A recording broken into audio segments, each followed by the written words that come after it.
Aloysio, o Gibi, o Rodri79, pedindo para todo mundo deixar o like aqui no nosso Esquenta.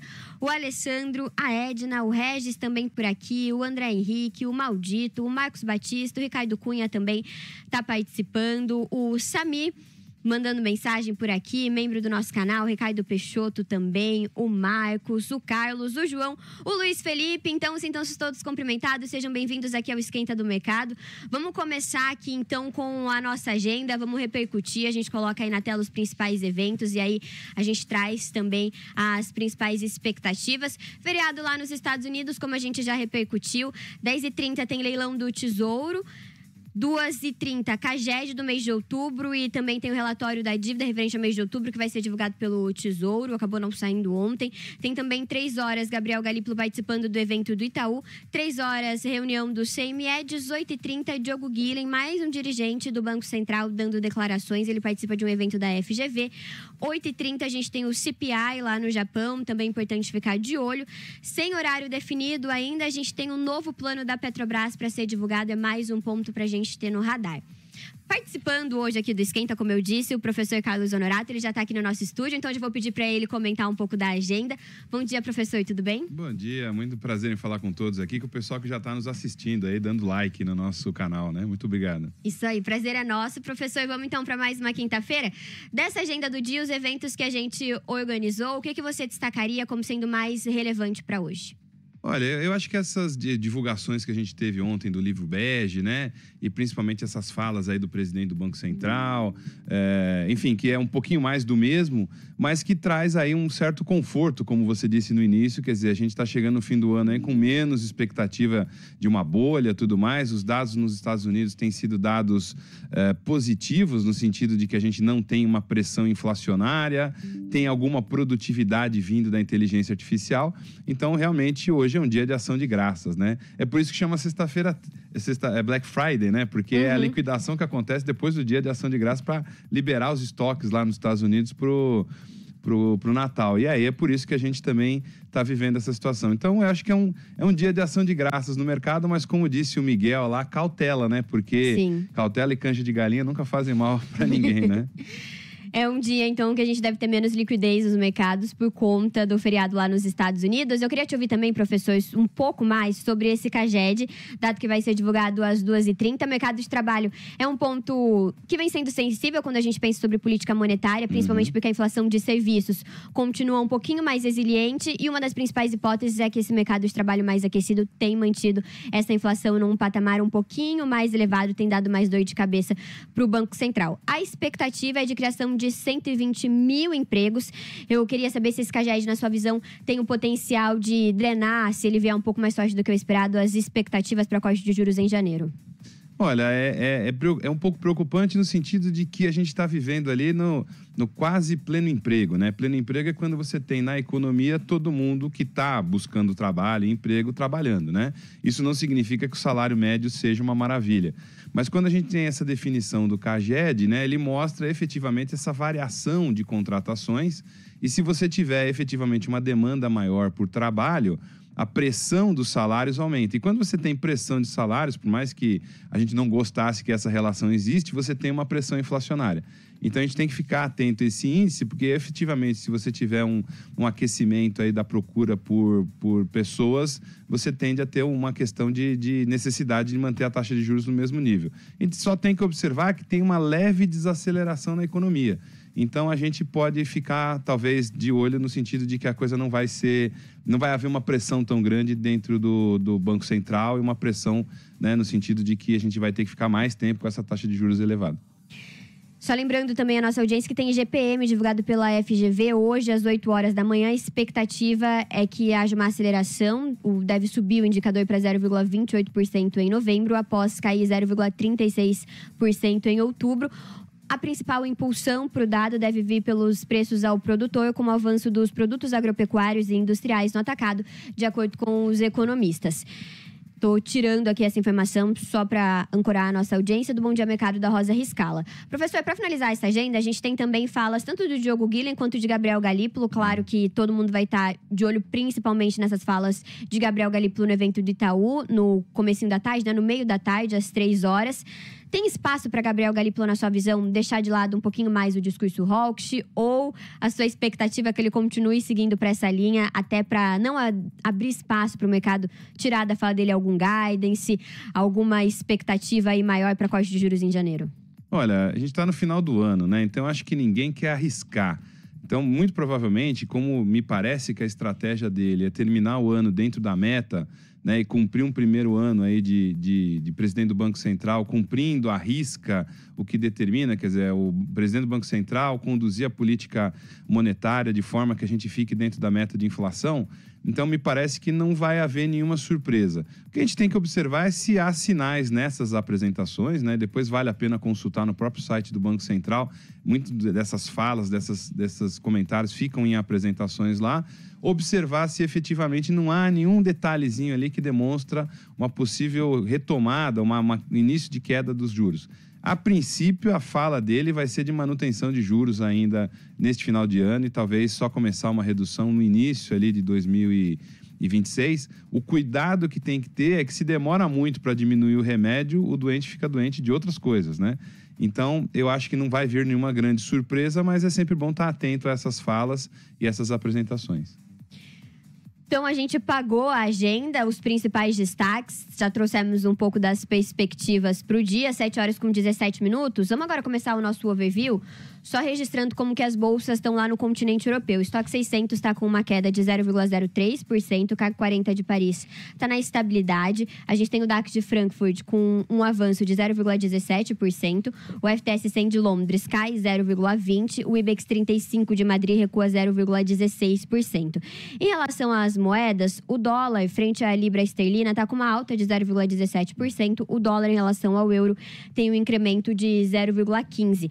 A gente teve agora pela manhã lá no continente europeu alguns dados. Saiu o índice de otimismo econômico, que atingiu 97 pontos em novembro, em linha com o esperado. A confiança do setor de serviços na zona do euro atingiu 5,7 pontos, ficando acima do consenso, que era de 4,40. A confiança industrial ficou em menos 9,30 pontos no mês. O consenso era para uma variação de menos 8, portanto, ficou num patamar negativo um pouquinho maior do que era esperado. Na zona do euro, a confiança do consumidor atingiu menos 14,20 pontos em novembro, em linha com o que era esperado. Esses foram os dados pela manhã lá no continente. E sai também às 9h30 a ata do Banco Central Europeu. Então, mais um dado, mais um documento aí para quem acompanha a economia na zona do euro ficar de olho. A gente passa também pelo fechamento dos índices lá na Ásia. A gente teve o Nikkei terminando com um avanço de 1,22%, acima dos 50 mil pontos, acompanhando principalmente o dia mais otimista que a gente teve lá nos Estados Unidos. O índice de Xangai subiu 0,29%, o Hang Seng Hong Kong subiu com uma alta... fechou com uma alta de 0,07%. O KOSPI na Coreia do Sul avançou 0,66%. O Nifty na Índia terminou perto da estabilidade, mas ainda assim em território positivo, alta de 0,04%. E quando a gente vai para as moedas, o dólar frente ao iene japonês está recuando 0,08% e o dólar em relação ao yuan chinês está com uma alta de 0,19%. Professor, eu queria conversar com você um pouco sobre o continente asiático, principalmente sobre Japão. Hoje a gente tem um iene, um dólar que está caindo frente ao iene, mas observamos um iene nas últimas sessões se desvalorizando bastante, se enfraquecendo, com falas principalmente sobre alta dos juros. Pegando esse gancho, eu queria te ouvir também um pouco sobre política monetária lá no Japão e uma possível alta, um aperto monetário, como que isso pode impactar outros mercados. Olha, o Japão, em termos econômicos, se a gente falar depois aí de Estados Unidos, a China, a Europa como um todo e o Japão são as 4 grandes regiões do mundo que a gente tem que ter muita atenção, né? O Japão, ele vem numa situação de dificuldade econômica desde os anos 90, quando a gente teve uma bolha imobiliária lá no Japão. Por incrível que pareça, quando a gente teve o tsunami ali em 2011, o processo de reconstrução do Japão acabou sendo positivo, porque o governo teve que gastar. E a partir dali, ele já ligou um sinal de que a economia japonesa precisa ter incentivos para se tornar mais competitiva. Por quê? Porque ela é muito cara, né? O custo de se você produzir no Japão é muito caro e você perde competitividade com outros países, apesar dele ser um país muito forte em termos de tecnologia. Então, você percebe, depois da pandemia, um movimento muito forte do Japão de tentar desvalorizar a sua moeda, não é? no sentido de se tornar mais competitivo pelo lado do câmbio. E aí você tem alguns movimentos aí de sair daquela taxa de juros praticamente zero que o Japão viveu. Durante algum tempo, a taxa de juros do Japão foi até negativa, né? Quer dizer, você descontando ali a taxa de juros real em relação à inflação, o Japão tinha taxa de juros negativa. Então, você começa a ter uma economia japonesa mais direcionada ao mundo real, quer dizer, uma economia que tem uma taxa de juros levemente alta. E isso também gera expectativas no mundo, né? Porque à medida que o Japão, como uma grande economia, começa a elevar os juros, você começa a observar se a Europa, né, se Estados Unidos vão partir para esse movimento. Por isso que o alerta no Brasil tem que ser muito grande, porque a gente está vivendo um momento de taxas baixas no mundo, mas qualquer movimento de correção lá vai impedir correção aqui dentro. Então, a atenção ao Japão é isso. Será que ele está crescendo? Se ele começa a sair dessa estagnação quase de 30 anos, né? Tudo bem que não é 30 anos de estagnação, mas essas ondas aí, ele está tentando sair desse movimento para se tornar mais competitivo globalmente. Dia 18 e 19 de dezembro é quando a gente tem a reunião de política monetária lá no Japão. Professor, só para a gente finalizar, então, esse tópico, esse assunto referente ao Japão. Uma alta de juros por lá pode acabar impactando, prejudicando um pouco o carry trade que a gente observa aqui para o Brasil? Eu acho que um pouco, mas o Japão ainda não é, né, não é nosso alvo, né? A gente tem que sempre observar Estados Unidos. É que como as economias são muito intrincadas, qualquer movimento numa economia como a japonesa pode impactar lá nos Estados Unidos. Lembrando, os Estados Unidos ele fica muito focado no seu próprio mercado, na sua própria dinâmica. Ele é muito grande para ser influenciado por uma economia japonesa. Mas a gente sabe que à medida que você começa um movimento de alta de juros em alguma dessas economias, pode se tornar uma tendência e aí sim prejudicar o nosso mercado, aqui, o nosso processo desse carry trade brasileiro. Vamos agora falar um pouco sobre Estados Unidos, 7 horas com 22 minutos. Vou relembrar um pouco das cotações de ontem, lembrando que o mercado está fechado por lá em razão do feriado, nessa quinta-feira. Dow Jones terminou com um avanço de 0,67% aos 47.427 pontos. O S&P subiu 0,69% aos 6.812 pontos. E Nasdaq registrou uma alta de 0,87% aos 25.236 pontos. A gente teve as 7 magníficas ontem, terminando com uma alta e também algumas em baixa, né? Mas foram a minoria. Google, depois de várias altas consecutivas, já acabou realizando um pouco, caiu 1,04%. Amazon também vinha apresentando um movimento um pouquinho mais forte, registrou queda de 0,22%. Já a Apple subiu 0,21%, Microsoft avançou 1,78%, Nvidia subiu 1,37% e Tesla registrou alta de 1,71%. O VIX descomprimiu ontem 0,41%, terminou ali nos 17 pontos. O DXY acabou subindo 0,11 aos 99 pontos. E quando a gente vai para as Treasuries, os yields com vencimento de 2 anos subiram 2 pontos base a 3,477% ao ano. E os títulos com vencimento de 10 anos recuaram 1 ponto base a 3,992% ao ano. Em relação a Estados Unidos, professor, eu queria falar com você um pouco sobre o livro bege, que foi um dos eventos que a gente teve ontem. O livro bege do Fed apontou poucas mudanças na economia dos Estados Unidos. A economia americana apresentou, então, poucas alterações nas últimas semanas, de acordo com o documento. Apesar do cenário estável, o emprego ficou mais fraco em cerca de metade dos 12 distritos. O consumo geral caiu e alguns varejistas notaram impacto negativo nas compras dos consumidores devido ao shutdown de 43 dias do governo americano. A paralisação mais longa da história do país, que teve fim somente no dia 13 de novembro, foram mais de 40 dias de shutdown. Além disso, os preços de maneira geral subiram durante o período analisado, a atividade manufatureira aumentou um pouco, conforme a maioria dos distritos, embora a questão das tarifas continue sendo um obstáculo. Professor, me parece que o livro bege ontem, junto com o PMI de Chicago, que a gente teve, foi um PMI bem mais fraco do que o esperado, ficou ali nos 36 pontos, a expectativa era um PMI acima dos 40 pontos, corroboram com o que a gente acompanha nas FedWatch, as perspectivas de corte de juros pelo Federal Reserve em dezembro, certo? É isso também que você enxerga? Sim, aparentemente sim, o livro bege não ficou vermelho, né? Não entrou no vermelho. Então, o que a gente percebeu ontem, acho que um destaque muito interessante é a questão do aumento da desocupação de pessoas que pode ser derivado da inteligência artificial, né? A gente começa a perceber um movimento lá de que atividades que são muito repetitivas, atividades que podem ser automatizadas pela IA, começam a sofrer nos Estados Unidos. E isso enfraquece, né, o mercado de trabalho, o que beneficia a questão do crescimento, né? Você falou muito bem aí, a gente teve a questão do shutdown lá, que atrapalhou tanto a processos internos dos Estados Unidos, como atrapalha também a divulgação de informações. Mas, aparentemente, ele está dando uma base ali de que o Fed vai continuar nessa linha da redução de juros, né? Quer dizer, você tem uma tendência aí, aparentemente, nesta conjuntura que foi apresentada, dessa redução, né? Então, eu acho que ele sinalizou que no final do ano, na próxima reunião do Fed, talvez a gente tenha mais um corte de juros, né? Continuando aquela ideia do que já tinha sido dito pelo presidente do Fed há 2 meses atrás, né? Porque a gente tem que ficar atento se você não tem um repique disso à medida que volta, né, as atividades, você começa a ter uma contabilização melhor, né? Os dados começam a ser colocados. Então, a gente tem que ficar atento quanto a isso, mas aparentemente a tendência é que o Fed efetivamente faça mais um corte de juros na última reunião do ano. Em relação ao discurso de Jerome Powell, a gente também pode acompanhar um Jerome Powell um pouco mais dovish, abrindo mais espaço também, não só para corte em dezembro, mas um corte em janeiro. Todas esses pontos que a gente já colocou aqui também já podem dar um pouco mais de calma para Jerome Powell. Lembrando também que a gente teve Donald Trump voltando atrás em muitas questões em relação às tarifas, trazendo várias isenções. Isso também diminui um pouco da incerteza? O Trump, ele demonstra que ele não é bobo, né? Ele não tem vergonha de voltar atrás.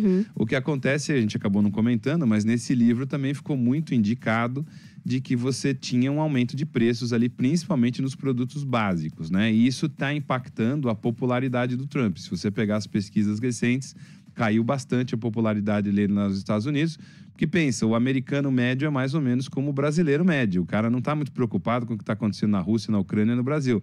Ele quer ir no supermercado, comprar carne barata, ele quer viver bem, né? Então, à medida que o preço da carne, o preço do café sobem, você tem um problema. Por isso que, nessa medida, o Trump voltou atrás e faz parte do jogo, né? Com o presidente do Banco Central, ele já estava sendo dovish quando todo mundo achava que ele era hawkish, né? Tava uns 2 meses atrás, o pessoal ficou assustado. Mas ele tá no Jackson Hole, né? Não é? O pessoal ficou tudo tenso. Então, eu acho que o perigo maior é ele ser hawkish quando todo mundo tá achando que ele tá ficando dovish, né? Mas eu acho que as expectativas e a ação dele estão relativamente alinhadas nesse final do ano. Porque a gente tem que começar a ver o ano que vem. Vamos pensar o seguinte, ano que vem tem eleições nos Estados Unidos lá, o midterm, que eles falam, que é a eleição da Câmara dos Deputados e do Senado. E há uma preocupação muito grande por parte do governo Trump, republicano, de perder a maioria nessas casas. Se ele perde a maioria no Senado e na Câmara, ele tem um risco muito maior de implementar as políticas que ele quer. Então, a pressão sobre o presidente do Banco Central vai aumentar ali no início do ano. 7h28. A gente segue agora no nosso overview. Vamos comentar um pouco também sobre as commodities, inaugurar aqui o nosso momento CME Group. O nosso giro pelas commodities metálicas, agrícolas e também energéticas é um oferecimento da maior bolsa de derivativos do mundo. Começamos pelo Brent. Brent na estabilidade hoje, leve queda de 0,03%. O WTI está com uma alta de 0,09%. O Brent cota $62,52, enquanto o WTI cota $58,70. Em relação ao Brent, vamos trazer também um pouco do panorama da guerra entre Rússia e Ucrânia, os últimos acontecimentos. A gente tinha Donald Trump falando que ele queria ver algum passo mais adiante para o acordo de paz acontecendo até hoje, mas isso não aconteceu e ele disse que o prazo final para isso é quando tudo terminar, que não tem uma data. O enviado presidencial dos Estados Unidos vai liderar uma delegação para as negociações de paz em Moscou e será recebido por Putin na semana que vem. Segundo a Bloomberg, ainda não tem uma data marcada para esse encontro realmente acontecer. Apesar do otimismo da Casa Branca em relação às negociações, as dúvidas persistem, principalmente por parte da Europa em relação a esse acordo, a esse denominador comum que tanto a Rússia quanto a Ucrânia precisam alcançar. A maioria dos aliados ocidentais da Ucrânia concordando que Putin não tem interesse em um cessar-fogo imediato e também que os custos para que Putin fique interessado nesse cessar-fogo seriam muito elevados para a Ucrânia. Professora, a gente, quando conversou na terça-feira, tinha até um otimismo um pouco maior sobre esse acordo. Aí, no mesmo dia, salvo engano, a gente teve a Ucrânia dizendo que concordava com a maior parte desse plano. Mas agora, pelo que a gente pode observar, é Putin também e o Kremlin jogando um pouco de um balde de água fria em relação a toda essa negociação. Como que tá a sua visão? Como que você enxerga? Teve alguma atualização em relação ao que a gente conversou na última terça? Olha, primeiro assim, eu gostei da frase do Trump, eu vou começar a adotar isso na minha vida. O prazo só vence quando termina. Foi exatamente as aspas que ele trouxe. Fantástico, o prazo né? final é quando acabar. Quando alguém me cobrar alguma coisa, o prazo é quando acaba, entendeu? Quando eu entregar, eu entreguei. Mas o fato é que eu não acho que tenha piorado em relação ao otimismo, né, que a gente tinha ali. O que a gente tem que ter uma leitura muito clara, que independente do que está acontecendo nessas negociações, tem um estado das coisas que está colocado.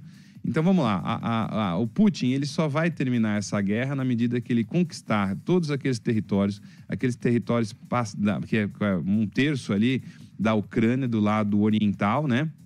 O oeste ali, o leste da Ucrânia, né? A região de Donetsk, Crimeia. Ele só vai parar a guerra quando ele tiver esses territórios sob seu controle, quando ele tiver garantia total de que a Ucrânia não vai entrar na OTAN, né? E ela vai ter que ter um enxugamento de armas ali, diminuição do arsenal e do apoio externo. Então, as condições do Putin estão muito claras. Não significa que ele queira a guerra, significa que ele quer aquilo, né? Que foi por isso que ele iniciou a guerra. Do lado dos Estados Unidos, o Trump está um movimento que ele quer resolver isso para colocar na conta dele de que resolveu. E para parar também de ter esse apoio financeiro e militar que ele está fazendo para a Ucrânia, que é muito alto. O outro ponto é a Europa, quer dizer, a Europa não aceita essas condições da Rússia porque ela tem o receio de que você aceita isso agora e depois você vai ter um problema mais adiante, né? Porque corre o risco deles não cumprirem esses acordos e avançarem mais sobre a Ucrânia numa segunda fase. Então, o impasse está nisso. Europa não aceita as condições da Rússia, o Putin só vai aceitar isso no momento em que as condições forem favoráveis, e a gente não falou da Ucrânia, né? Quer dizer, a Ucrânia, o Zelensky está numa posição muito vulnerável, porque ou ele perde a dignidade aceitando isso para a Rússia, ou ele perde o apoio dos Estados Unidos e fica sem dinheiro, né? A gente não pode deixar de comentar que tem várias notícias falando sobre corrupção na Ucrânia. Então, tem algumas investigações, teve gente que foi presa. Então, a posição também do Zelensky ainda é fragilizada lá dentro. Então, é um impasse razoável, mas acho que há um cansaço em relação a essa guerra. E, na minha visão, muito provavelmente, a Ucrânia vai acabar tendo que ceder em algum momento se ela quiser acabar com o conflito. Basicamente, então é impossível não reconhecer que há um impasse, mas também há sinais de exaustão nessa guerra e cada vez mais os dois lados parecem caminhar para, pelo menos, iniciar um diálogo de forma mais contundente. Vamos agora falar sobre o ouro um pouco. O ouro está caindo 0,35, passando aqui por outras metálicas. A prata sobe 0,30, o cobre cai 0,60, o alumínio cai 0,54%, o minério de ferro em Singapura está subindo 0,05%, 106 dólares e 65 cents. Professor, a gente teve o ouro subindo há um tempo atrás. Depois veio um período de realização, aí veio a discussão. O ouro era bolha e tudo mais. Só que a commodity segue se mantendo acima do patamar dos 4 mil dólares a onça Troy. Vai vir corte de juros pelo Federal Reserve. Eu queria saber um pouco das suas expectativas para o ouro e também como que você enxerga toda essa descorrelação que a gente acompanha da commodity, que até então era vista como apenas proteção para os investidores, frente a outros ativos de risco, como a gente viu no último mês de outubro. Eu acho meio curioso falar em bolha do ouro, né? Porque eu não vejo que há a possibilidade da bolha do ouro. Eu acompanho até alguns investidores, algumas empresas e rede de instituições suíças que trabalham muito com ouro. Quer dizer, quando a gente olha para os suíços, eles são uma boa referência de como guardar ouro, né? Então, o ouro, ele não pode ser considerado, na minha visão, como simplesmente um outro ativo, né? Você não trata o ouro como se fosse bolsa de valores. O ouro tem um papel de reserva de valor no longo prazo. Então, essa subida do ouro é muito derivada de um receio aí de um colapso cambial global que pode vir aí da perda do valor do dólar, do yuan ocupando um espaço. Quer dizer, essa guerra cambial do nosso século XXI. E é uma guerra comercial, vamos dizer assim, uma guerra cambial de longo prazo. Então, quem compra ouro, né, o investidor de ouro, ou quem está fazendo reservas em ouro, não está pensando na semana que vem, não está fazendo hedge para a semana, ou para o mês, ou para o fim do ano, né? Ele tem uma visão de longo prazo, de ter uma parte dos ativos dele, uma parte de tudo que ele guardou no ativo mais seguro do mundo, que é o ouro, na moeda mais confiável. Quer dizer, se o mundo acabar, tiver uma guerra nuclear, tiver ouro, eu acho que as pessoas que sobrarem ainda vão trocar em ouro. Então, a gente não pode levar em consideração o ouro como um ativo como outro qualquer. Então, houve um ajuste aí, porque eu acho que tinha um certo susto de uma corrida pelo ouro, literalmente, por conta de riscos aí do Trump, essa questão geopolítica. Acalmando isso, você tem menor demanda, mas eu não creio que o preço do ouro vai despencar e ele vai continuar sendo uma referência de valor extrema ali para quem é conservador no último limite. Agora, o próximo ponto que eu queria tratar com você também, a gente ouviu um pouco sobre minério de ferro e China. Só trazer aqui também, aproveitar que a gente vai falar sobre o minério, para trazer a cotação de ontem da Vale. A Vale, não tanto pela cotação do minério, porque se desprendeu bem, apesar do minério ter subido, a Vale se destacou bem mais, com uma alta de 1,49%, enquanto o minério de ferro avançou 0,20%, cotação em Dalian. Mas por todo esse riscom também que ajudaram os papéis da companhia. Professor, mas em relação ao minério de ferro e ao que a gente acompanha, o minério ele se mostra resiliente, está ali acima do patamar dos $100 já há algum período. Qual que é a sua visão para estímulos da China e também para upside do minério de ferro? Olha, eu acho que o minério de ferro é uma coisa que tem que ser, para quem trabalha nesse mercado, para quem aposta nesse mercado, tem que observar muitos movimentos da China, não do lado da demanda do minério de ferro, da necessidade de compra. Mas a China tem feito alguns avanços, a gente até comentou isso na terça-feira, né? Ela é proprietária de uma mina muito grande que foi lançada na África, não me lembro se é na Guiné, algum desses países, né? Ela está entrando muito forte no lado da produção de minério de ferro, mesmo que não seja lá dentro. Então, isso tende a, no médio prazo, criar um impacto nos preços. Ou pior, da mesma forma como o aço, o preço do aço é meio controlado, entre aspas, né, pela demanda chinesa e pela produção chinesa, você tem uma tendência de empresas como Vale, como outras mineradoras globais aí, ficarem reféns do preço chinês, de oferta do minério chinês, né? Então, a gente tem esses movimentos de alta agora, mas quem trabalha no mercado de minério de ferro aí tem que ficar atento nesses movimentos de novas áreas produtoras que vão impactar a oferta do minério de ferro no mercado. A gente passa, então, agora pelas commodities agrícolas. Antes de finalizar aqui o nosso momento CME Group, a gente tem os contratos futuros da soja subindo 0,60%. Lembrando que a China voltou a comprar mais soja dos Estados Unidos depois da ligação que a gente teve no começo dessa semana entre Donald Trump e Xi Jinping. Os contratos futuros do trigo avançam 0,23%. Os futuros do café têm uma queda de 0,94%, enquanto os contratos futuros do milho registram uma alta de 1,95%. Encerramos o nosso momento CME Group, o nosso giro pelas commodities, para poder falar um pouquinho mais sobre o Bitcoin. O Bitcoin está com uma alta de 1,05% aos $91.419. O Ethereum está nos $3.024, uma queda de 0,07%. Mas quem está aí comprado em criptoativo, principalmente quem está comprado em Bitcoin, deu para ter um respiro depois de todo esse calor que passou, com o criptoativo saindo do patamar dos $110, $115 mil para o patamar dos 85 mil, agora tá ali já de volta aos 90 mil. Vamos compartilhar uma matéria do Investing que traz um pouco do pano de fundo para o Bitcoin e das últimas movimentações para o criptoativo. O mercado de criptoativos registrou uma nova onda de alta na quarta-feira, com o Bitcoin rompendo o patamar de $89 mil e ultrapassando brevemente os 90 mil. Agora, nessa quinta-feira, amanhece nos $91 mil, como eu já trouxe aqui.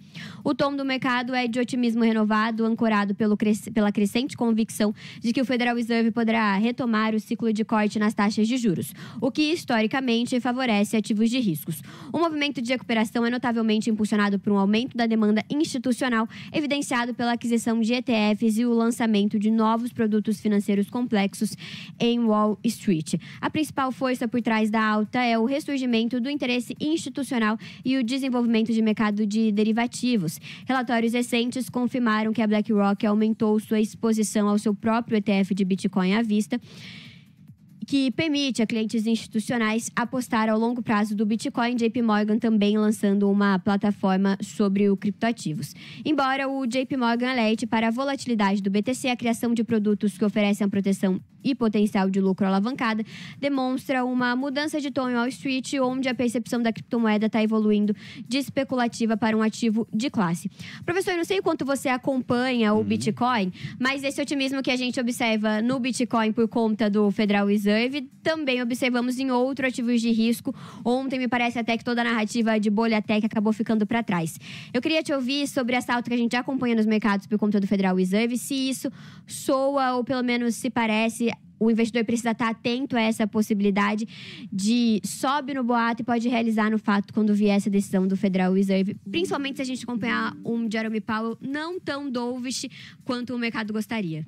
É interessante, né? Quem aplica em Bitcoin já gosta de emoções fortes, né? Exatamente o oposto do cara que tá no ouro, né? O cara do ouro, ele se segura no negócio mais rígido que a gente tem.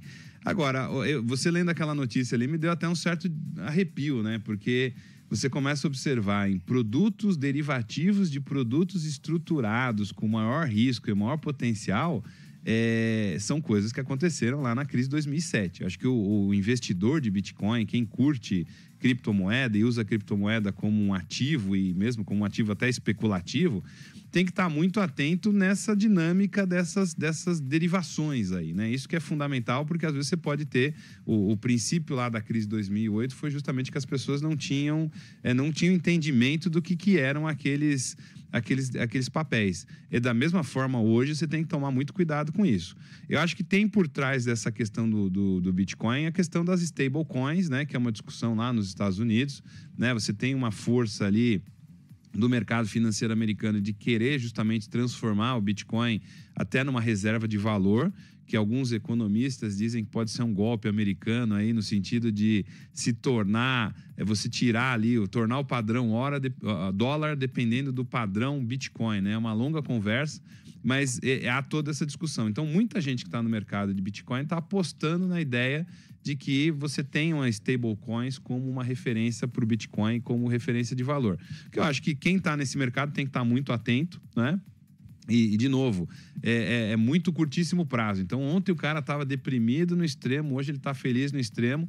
Você tem que tentar fazer uma média ali, ter uma visão de curto prazo para realizar lucro, resultados, mas tem que ter uma visão de longo prazo, né? E no longo prazo o risco é considerável. Mas, se você assume um risco, corre o risco também de ter um retorno melhor. Então, acho que tem que estar muito alerta, principalmente esses produtos estruturados aí que podem ser complexos demais e dar surpresa lá na frente. Agora a gente parte, então, para o mercado doméstico. Antes, só trazer aqui a cotação do ETF de mercados emergentes. A gente observa uma alta de 0,72% e também o mercados emergentes, excluindo a China, um avanço de 1,27%, mostrando esse rally que a gente acompanhou ontem também, mais uma evidência desse rally que a gente experimentou tanto lá nos Estados Unidos quanto aqui no Brasil. O Ibovespa registrou uma alta de 1,70%, 158.554 pontos. O dólar futuro caiu 0,96%, terminou nos R$ 5,333. Já na nossa curva de juros, apesar desse IPCA um pouquinho mais salgado, né? O IPCA 15 teve vindo com uma alta de 0,20, a expectativa era um avanço de 0,18. A curva fechou. DI 27 foi o único com uma alta, teve avanço de meio ponto base. Já o DI 29 fechou 3 pontos base, DI 30, 6 pontos base de queda, DI 31, 7 pontos base de recuo, DI 32 e 33 fecharam 8 pontos base, DI 34, 7 pontos base de queda. Professora, a gente estava falando na terça-feira, durante a sua participação, sobre esse rally. Você disse que tinha alguns setores que ainda estavam amassados e eles deviam recuperar um pouco de espaço, um pouco mais de terreno nos preços, e com isso a gente devia observar ainda o rally se estendendo um pouco. Pensando agora em outros fatores, outros ingredientes, como você coloca como fundamentais para a gente continuar vendo esse alívio. Você colocaria também entre esses fatores o trade eleitoral? Eu acho que sim, e tem que ficar muito atento ao que está acontecendo no Congresso, né? Quer dizer, apesar de que a economia está um pouco descolada da política, né? A gente tem visto que as variações na Bolsa não estão muito relacionadas com questão política, mas você começa a trazer aí esse embate político que tende a provocar o executivo a tomar algumas decisões que podem ser complicadas para o mundo empresarial, né? Quer dizer, quando você está falando aí dessa jornada 6x1, tudo mais. Então, eu acho que a eleição já começou, né? Esse embate no Congresso que você está tendo entre Senado e Câmara e Executivo já demonstra um pouco esse rally eleitoral, que vai criar turbulência no mercado, mas é na turbulência que a gente pode ter grandes oportunidades. Se a gente olhar no médio e longo prazo, eu acho que a Bolsa está num processo de recuperação, né? Quando a gente dolariza a Bolsa, ela não está ainda no seu nível mais alto, mas é uma excelente notícia a gente voltar a performar, desamassar aqueles ativos que estavam amassados, né? E pensar nessa perspectiva. Agora, a gente vai ter turbulências aí no ano que vem, então esperar que a gente vai estar num crescimento constante, isso não vai acontecer. Nós vamos ter alguns momentos de emoção na Bolsa de Valores também. Professor, e a gente teve ontem Tarcísio de Freitas participando de um evento. Ele destacou que vai seguir para a reeleição em São Paulo, como essa matéria do Poder 360 destaca. Só que trazer aqui outros pontos da fala dele que estão abrindo margem para interpretações sobre uma decisão dele de que a presidência da República não estaria descartada. Ele disse que percebe que há uma ansiedade, mas ainda há tempo, o processo já está em andamento e as peças estão sendo cuidadosamente montadas e ajustadas. Existe um respeito pela liderança construída por Jair Bolsonaro ao longo dos anos, que precisa ser considerada para somar capital político. Esse respeito será fundamental para resolver desentendimentos. O alinhamento será mais forte do que muitos imaginam e será vencedor. Não adianta ter pressa, pois a decisão pode ser em janeiro, fevereiro ou março. O importante é que o projeto seja vencedor, afirmou Tarcísio durante um evento do banco UBS. E a gente tem também, em paralelo a isso, apurações dando conta de que Tarcísio já conversa ali sobre quem seria possivelmente o seu vice. Teve ontem uma apuração do Lauro Jardim, salvo engano, dizendo que ele não queria alguém da família Bolsonaro, que o preferido dele seria Romeu Zema para disputar uma vaga para o Planalto em 2026, para disputar a presidência. Como que você olha toda essa questão envolvendo Tarcísio de Freitas? A impressão que dá é que qualquer fala que ele dele mais indicando que ele possa vir a disputar o Planalto, a gente observe um rally, o mercado acabe puxando para esse lado, professor. Ele tá virando político, né? Porque a origem dele é técnica, né? Ele era do Ministério lá dos Transportes. Tá virando político, porque ele diz assim, eu cravo que serei candidato à reeleição em São Paulo. Mas, se der certo, eu viro candidato a presidente, né? O grande ponto do Tarcísio, na minha visão, é que eu acho que não é uma crítica direta, mas eu acho que falta uma questão de maturidade política que é natural, né, do aprendizado de quem está, né? Veja, a primeira eleição que ele concorreu foi para governador, né? Então, ele tem que fazer um peso muito forte entre trocar uma reeleição que parece muito natural, né? Aparentemente os índices de aprovação dele estão indo bem, quer dizer, você não tem nada que contraria. Aí o estado de São Paulo é um estado conservador, né? Ele não quer grandes surpresas e é o segundo maior PIB do país depois do país, né? Então o estado de São Paulo é uma máquina gigantesca. Então você trocar isso por uma incerteza é muito grande. Agora, o que começa a acontecer é um processo de tentativa de descolar colado ao bolsonarismo, né? Quer dizer, o Bolsonaro é alguém que está criando um incômodo, eu diria, na direita, porque a família criam muitos problemas, há muitas declarações, e isso desune o campo da direita, né? Enquanto a esquerda está fechadinha ali com o que vai acontecer.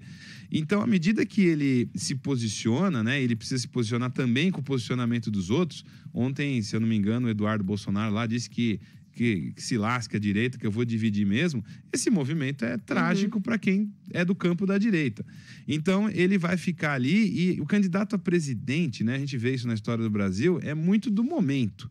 Então, também tem um risco de ele optar por ficar no governo e perder o momento dele, né? Agora, que é preciso ter uma definição mais... Se o pessoal da direita quer ganhar a eleição, precisa ter uma definição mais rápida, né? Porque senão o desgaste é grande. Para você ser presidente do Brasil, você precisa ser conhecido no Brasil inteiro, né? E eu tenho minhas dúvidas que essas figuras regionais, Zema... Os governadores, né? Governadores sejam conhecidos, né? Então, você parte de um capital eleitoral muito baixo.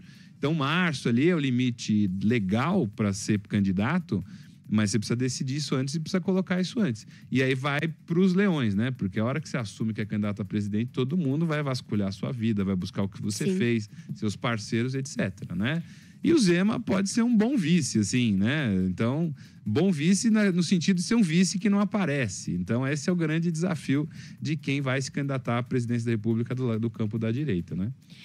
Professor, então, pelo seu raciocínio que você trouxe aqui pra gente, a sua visão é que essa antecipação do trade eleitoral não acontece propriamente dito por uma definição da direita, que até agora não aconteceu, mas sim pelo afastamento, pelo conflito que está rolando entre o Planalto e o Congresso, principalmente entre os presidentes das duas casas, Hugo Mota e Davi Alcolumbre. Inclusive, os dois ontem faltaram do evento da sanção do imposto de renda, que evidenciou ainda mais essa crise. É isso que a gente pode dizer? Seria esse o resumo?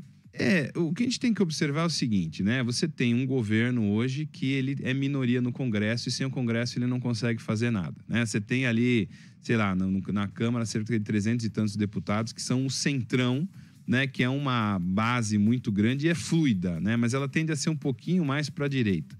Então, nesse movimento, esse atrito, ele acaba gerando aí essa dificuldade, né, tanto de gestão e essa instabilidade política. A gente tem que pensar o seguinte, a Faria Lima, uns 2, 3 meses atrás, tinha comprado a ideia de que vamos aceitar a reeleição, uma possível reeleição do Lula. Em 2027, a gente tem um encontro com o ajuste fiscal. Mas qualquer movimento diferente de alguém que apareça representando melhor o que os investidores querem, você pode ter uma mudança de lado, né? Então, o rally eleitoral, ele sempre é muito fluido, né? E ele gera instabilidades. Então, é natural que a gente tenha esse movimento. O problema lá da disputa Câmara-Senado com o Executivo é que medidas não adequadas podem começar a surgir. Então, quando você propõe a mudança do 6x1, não é só uma questão de mudar o regime das pessoas de trabalho, é o impacto de custo que tem nas empresas, né? Então, isso encarece ainda mais o custo Brasil, é mais difícil de você operar num país com a taxa de juros nas alturas, né? Então, não estamos numa situação para ficar inventando moda. Então, acho que essas medidas podem ser muito mais turbulentas para o mercado do que necessariamente a eleição. A eleição, o negócio vai começar ali em março. Ali em março que a gente vai começar a ver a Bolsa reagir à eleição. E outro ponto para colocar aqui, a gente teve toda a questão da pauta bomba nessa semana, em meio a esse conflito, foi aprovada a questão da aposentadoria para agentes de saúde. E a comissão adiou também, ainda nessa questão fiscal, a CAI adiou para a próxima semana a votação sobre taxação, bets e fintechs. O cenário base ainda que seja aprovado, mas foi postergado pela casa. Em meio a toda essa questão que a gente observa, como já trouxemos aqui, da atenção depois de que Jorge Messias acabou sendo indicado ao Supremo Tribunal Federal, não era o desejo de Davi Alcolumbre. Professor, a gente acompanha a questão da pauta fiscal. Não são notícias que a gente pode considerar pelo lado positivo, muito pelo contrário. Mesmo assim, os DIs vêm fechando. O que você atribuiria a esse fechamento da curva de juros em meio a todo esse noticiário de pauta-bomba, postergação de projeto que é muito importante para o governo conseguir fechar as contas? É porque a taxa de juros também não é uma coisa só interna, né? Quer dizer, a gente tem notícias no exterior que são positivas, né? A gente teve aí movimentos do Trump e dos Estados Unidos favoráveis a gente. A gente tem produtividade muito grande em diversos segmentos, né? Então, a gente pegar o agro ali, além de ser produtivo, quando a gente teve as tarifas do Trump, a gente conseguiu conduzir uma boa parte da nossa produção para outros mercados. Então, a nossa economia é forte. Como sempre, é o governo que está atrapalhando. E o que a gente tem que observar é o seguinte, o governo são os 3 poderes, tá? Então, tem uma briga entre eles, o que eles fazem? Aumentam o custo. Quando eles param de brigar, eles não abaixam o custo, né? Isso que é o desesperador. Quer dizer, você tem que ter políticas, né? Você pega hoje o número de super salários, né? O custo do Estado, a ineficiência do investimento, a falta de dinheiro para investimento. Então, essas questões que são centrais e que deveriam estar na pauta da discussão não estão, né? Não é julgar se o agente de saúde deve ou não se aposentar, né? Tudo bem, é um problema, gera um custo muito grande, mas você não vê do Ministério da Fazenda e você não vê do Congresso nenhuma ação para equacionar juros. Quer dizer, quando você está no desespero para tributar a BET, para colocar para dentro do orçamento, temos um problema, né? O que é custo de verdade, o que é desperdício de verdade, ninguém está vendo. Então, é isso que eu acho que nós aqui, que estamos na imprensa, na sociedade, também temos que fazer uma força de falar, pô, quando que nós vamos ter o governo jogando a nosso favor, né? Trabalhando para cortar os gastos. 7h54. Para finalizar, professor, só um destaque seu sobre o IPCA 15, que foi divulgado ontem. A gente teve um IPCA acima do esperado, mas como eu trouxe até no comecinho do Esquenta do Mercado, não despertou muita preocupação, não foi um IPCA visto como muito ruim, apesar disso, do ponto de vista qualitativo, apesar de ter vindo acima do esperado. Mas veio pouquinho, né? Acho que 0,2, quer dizer, aí tá na margem de erro também, né? Se a gente faz uma margem de erro de 5 pontos, aí temos um problema. Mas 0,02 dá para administrar, né? Tem que ter uma atenção. Como eu disse no início, o presidente do Banco Central está fortemente orientado a conseguir atingir a meta fiscal, né? Então, eu acho que isso só corrobora para essa situação deste ano aqui. O ano que vem é que nós vamos ver o que precisa ser feito em termos fiscais, porque a situação continua se deteriorando, como eu já disse, não é desesperador, mas é muito preocupante, né? E com esse Congresso, com esse pessoal brigando e aumentando o custo, né, a gente tem que ficar mais alerta sobre isso. Mas hoje o movimento da inflação não foi algo negativo, acho que era o esperado mesmo.